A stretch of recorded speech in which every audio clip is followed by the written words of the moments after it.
Well, first of all, when were you born? She's born first.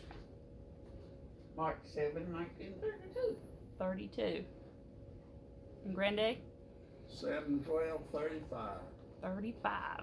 So, I know the Great Depression been about over by then. Y'all remember much anything effects of that? I remember the after effects of it. Yeah. We didn't have anybody and weren't making any money and working all the time. Now, didn't Papa have the dairy going during the Depression? They didn't have the dairy, but he was milking a few cows and taking it to town, and he had a few customers that Yeah. every Saturday they'd take the milk and buttermilk. Anything else they had, like chickens, they'd have a few chickens, they'd dress them, and a lot for people. Yeah. And that was pretty much all. So in the winter time, they killed some hogs that they raised and sell hams and sausage. Maybe every other week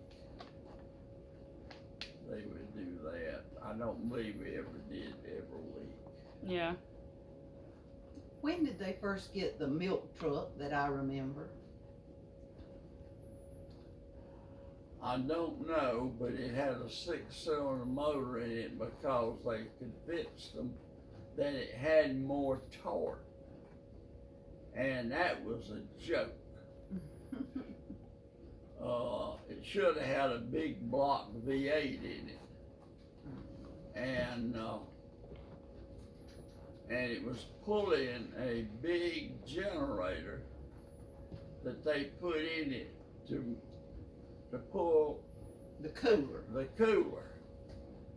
And it didn't freeze it, but it would keep it cool air, probably down to 50 degrees, but you had to run the truck.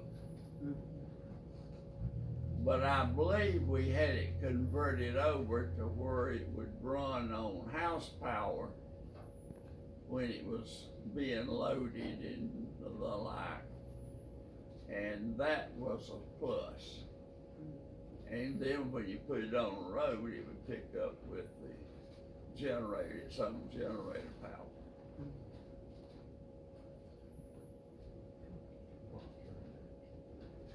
Well,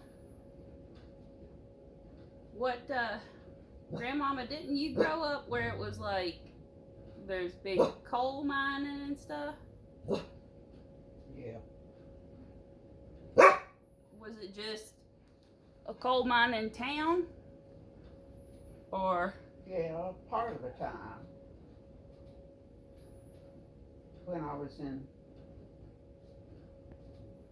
junior high, we were living in a coal mine. But did your family work in the mines? What? Did they actually work in them?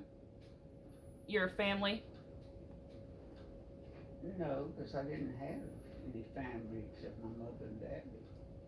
Oh. Well. Lucky. You want to talk too? Well, what'd they do for a living? Preach and teach. The classics. And then Mama and Papa just ran the farm? Is that what that's how they made their living? Just whatever they could grow and sell. Yeah. Was it. And of course, you do get cows have to be milked 7 days a week, twice a day, and they eat 7 days a week. And they probably didn't have milking machines. They had them hands. That's what you call other milking machine. Yeah. Same kind you using.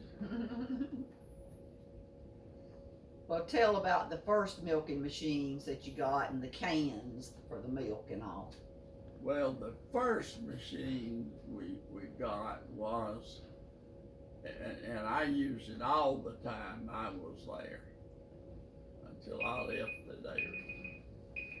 It was a 5-gallon bucket with a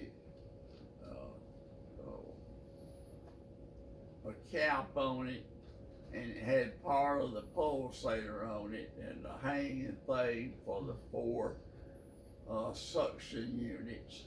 Yeah. And it just sit in the floor, and you had about a 36 each cupid, and that you hooked it up to the cow, and then you plugged in a pulsator, second pulsator that was on the line where the vacuum come from. Mm. It was central vacuum stuff, but it had a pulsator on the vacuum as also. And we had some cows on occasions would overfill the bucket. The bucket held 5 and maybe a half gallons. And you'd have to go so far, take them off, switch buckets, and then you go again. Yeah. But that was a few cows, and it was a few times, it would just be mainly in the heavy milk flow times in the spring. Right. And that was aggravating when you had to do that double work. But I guess the average cow would give around 3.5 gallons twice a day milk. That's pretty good. But that's about 7 gallons. Yeah. Well, when y'all was little, did you have to? How'd you get to school?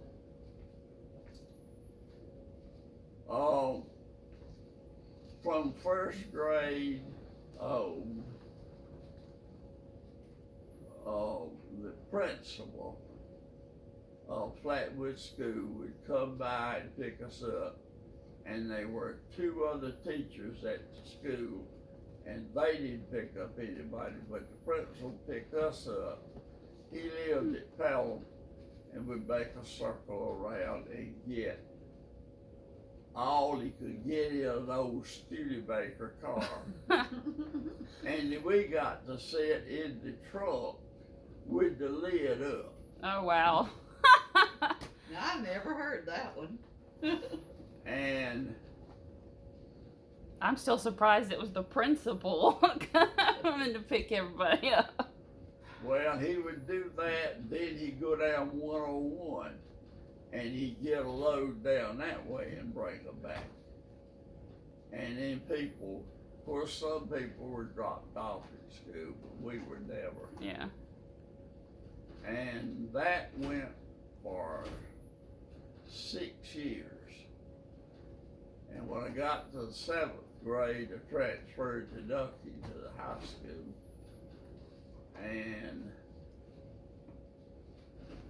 then we just had one teacher. We didn't have different teachers and changing classes. Mm-hmm. 7th grade just had, well, it was 2 teachers. You'd either one or the other.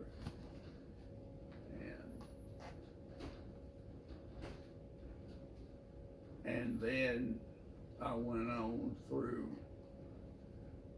Ducky until that was the old school, which now they call it Burns.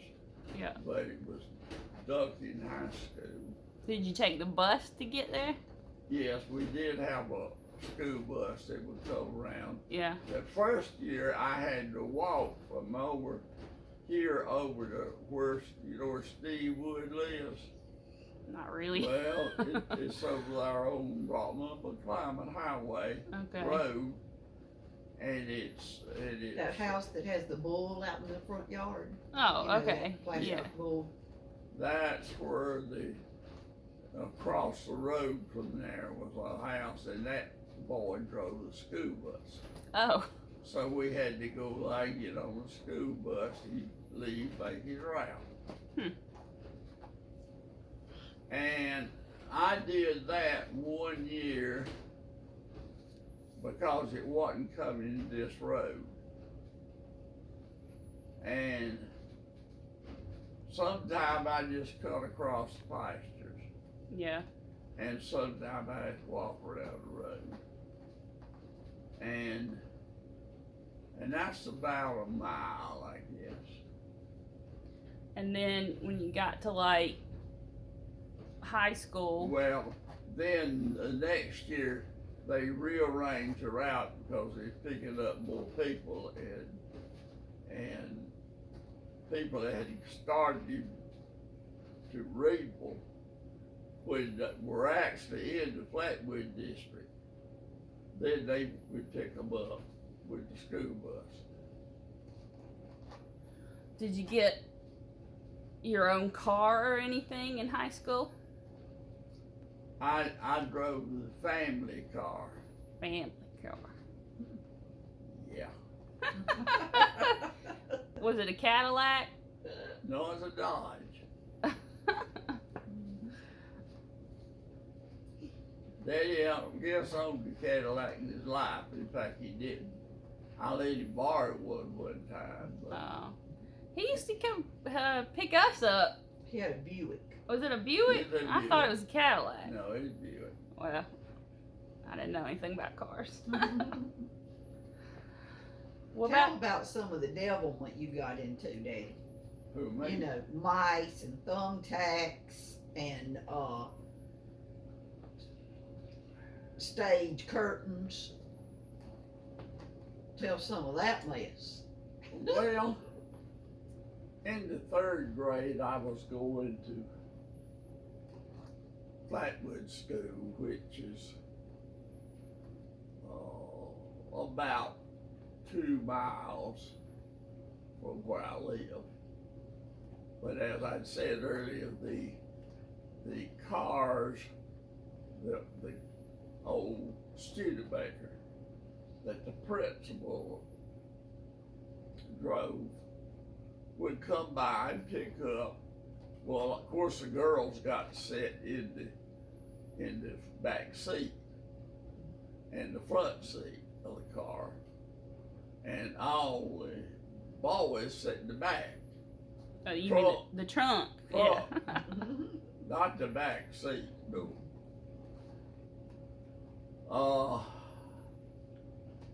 And the lid would bounce sometime. It never did fall down into the head, but it was spring loaded.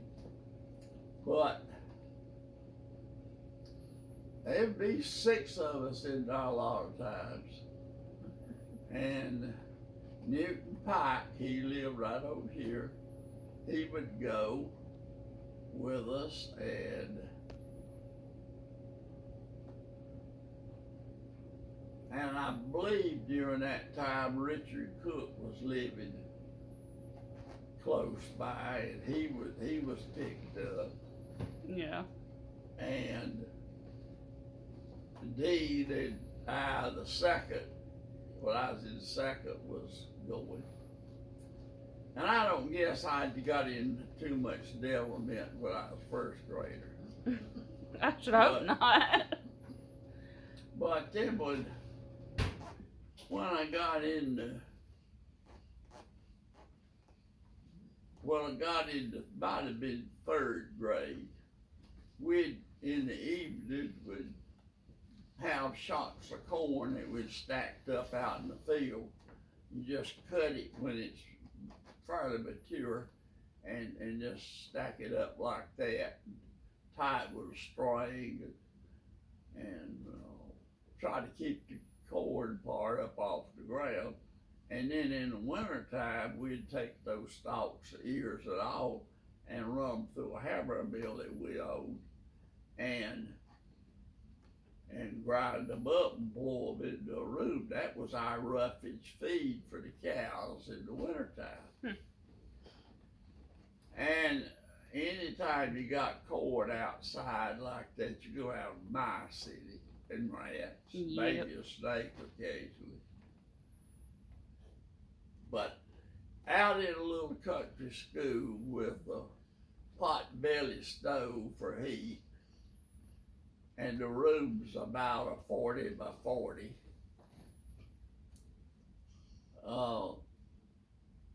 When it's really cold, everybody be probably standing around that little stove a certain amount till it really got going good. And occasionally a rat would get loose, come out of somewhere. And our teacher, I don't think it was her first year to teach, but it was her first year to teach me, because Miss Hostclaw taught me first and second. And the other teacher was third and fourth. And third and fourth was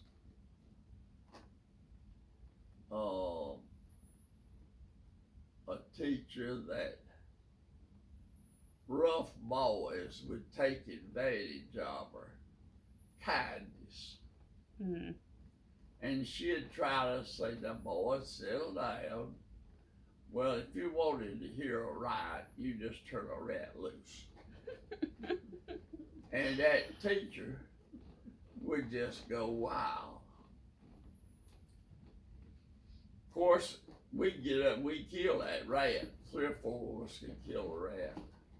Little no time. Throw him in the fire. And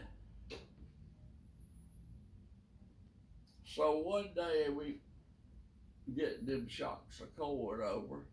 We caught a bunch of little mice. They probably wasn't more than a week or 2 old. And put them in our pocket. I don't remember how we kept it overnight till the next day, probably just in a jar. And then we'd either take the jar or put them in our pockets. And we got there a little bit before the teacher did sometime. So we saw how well she handled mice. We put about 3 or 4 of those mice in her front desk. And closed it back up. And later in the day, probably more than 10 or 15 minutes, she slides out her drawer, pulls it out next to her to get a pencil or some object that she might have had in there, ruler. And one of those mice jumped out. With one lunge from sitting position, she went all the way up on top of that desk. Sounds impossible, but I saw it. And well, we had to get in a big way of killing them. By then, they was 3 or 4 running around on the floor. And so Newton Pike and probably Robert Ballinger and 3 or 4, might have been our Thaxton in it, I don't remember. He was in the class. So we'd step on them, kill them, put them in fire. And of course that was always the end of them, which got them all killed. I had to bring some more. And occasionally it would happen, not every day, but we didn't grind feed, but say about once a week. And I'm sure they'd be mice appear from other places that we didn't have to do with them, probably just the old building. But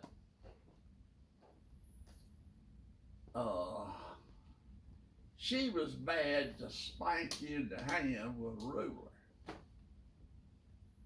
That was her kind of punishment. And the particular room had a stage on it that was used occasionally for different things, and on the corners it had these draw curtains that you could pull together and shut the stage off from the room.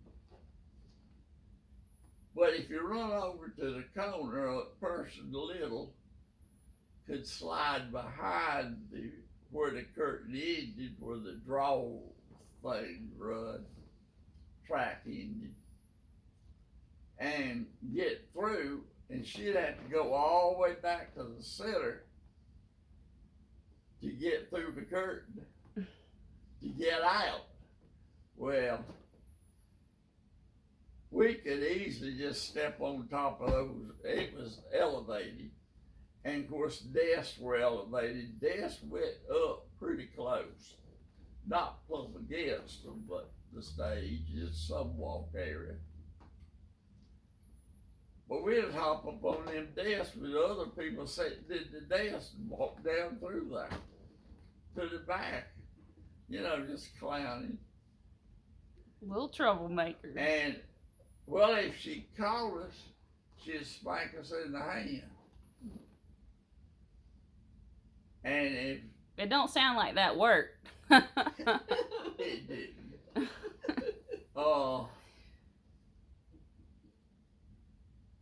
Finally, she'd just give up and just put her head down and cry. Well, we felt bad about it, that we made her cry. We wouldn't do that no more. And another event, due to mine and Newton Pike's seemingly personalities, she had me sitting on her right side, it'll be the left side really, at a distance about where that chair is, and the next pew over, her desk was there, and then the next pew was about where that other chair's at. That's Newton's Pike's place. Well, it was a little boy that sat right behind Newton. He was kindly timid, and Newton grabbed his hand. He had a cap. And she was actually writing a letter, the teacher was, or writing something down, and she'd dip her fountain pen into the ink on her desk and write. And Newt motioned to me. Well, we watched one another because he's always, he and me wasn't always up to something. That's why you were each one on the side of the teacher. Oh, yeah. Up beside the teacher. Yeah. Anyhow, he arched that hat to me, and I caught it. Hit it. Class just bust out laughing. Well, she didn't see it. She'd try to get them to tell what it was. They said it was just funny. It was just funny. Nobody said nothing. She finally went back to writing. And I'd arched it back over and did. We're pretty good artists to drop it right where you could catch it. He'd do the same to me. Well, in life again. She wanted to know what this life is about. And I don't think anybody would give us away. And I don't remember how many times it went back and forth, but several. And one of the times she had pretty well timed it and looked up as either I was throwing it or Newt was throwing it. Didn't matter, she saw at least the last half of the throw. And well, she'd go get up and spike us with the ruler if she could catch us. Now, two, we didn't sit there and wait till we got older. We'd go. We was like them mice. And she'd chase us around until she couldn't catch us. And never could have caught both of us. And she just put her head down on the desk and cry. And then we'd feel bad we made her cry. We'd tell her we sorry we made her cry. You give a little boy's hat back. And that was primary my grammar school. Didn't one of you knock over her ink one time? One time that's when she looked up and yeah, she knocked her ink over. She knocked her ink over, I think. I don't believe the cap did. But I don't know where she grabbed at it or what it was, but anyhow, the ink got spilled some kind of way. Some of it. Mm-hmm. All right, now the thumbtacks. Okay, now in that grade, she taught third and fourth grade, so I was there 2 years. And fifth year, I go into the next room. It was fifth, sixth, and seventh grade if you wanted to go there. You could go to Ducky in seventh. So fifth and sixth is what I went there. That was in Dick Smith, the principal's room.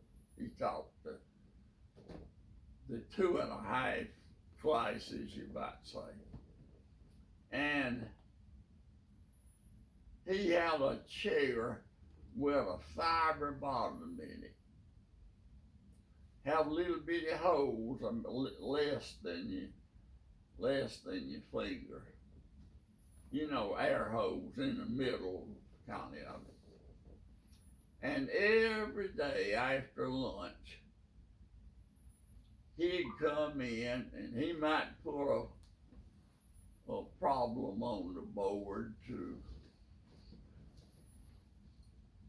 for us different classes have different problems, but he'd put third and fourth grade a problem each.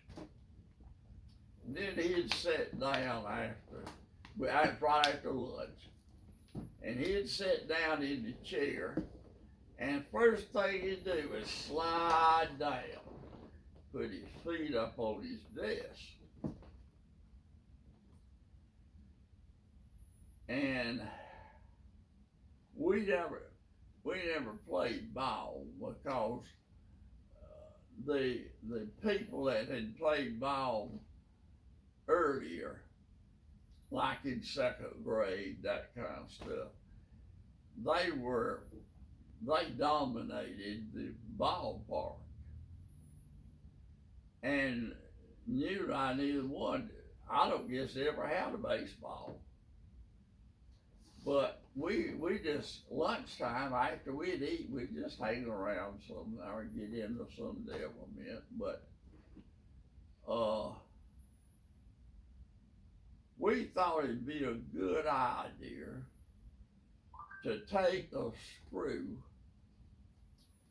And I'm sure what we used was something similar to a number 8 screw, about an inch and a half long. And just get under the chair and screw it up from the bottom just where the tip would catch his clothes.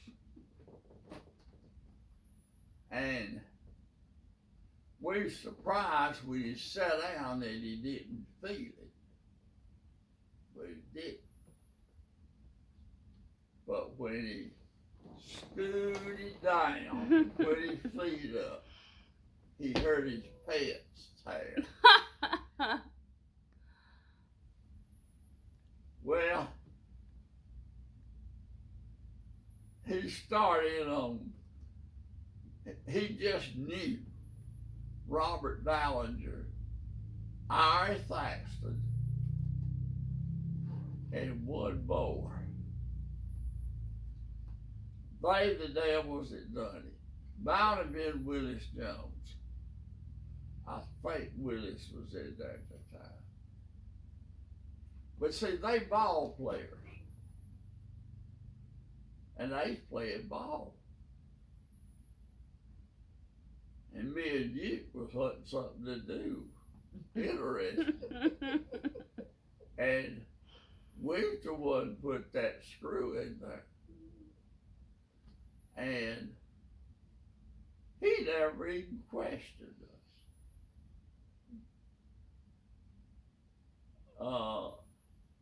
He wanted to know who was up there in the room. Us tell who was in the room. Well, Newton and I was in there by ourselves because we wouldn't have went in there if there'd been somebody else in there. Right. And you didn't tell on yourselves. Oh, no. He didn't even ask us who did it. He asked the group who did it. Nobody else knew. And, well, he knew that Robert Ballinger and Ari Thaxton for sure was in it. So they got framed for everything. I don't believe that he gave him the belt. He whipped you the belt since you was big. And a paddle. And I guess old man dead now, but he ain't never learned to do that. Not to this day. Not till this day. Well, That's about my experience with working at going to school during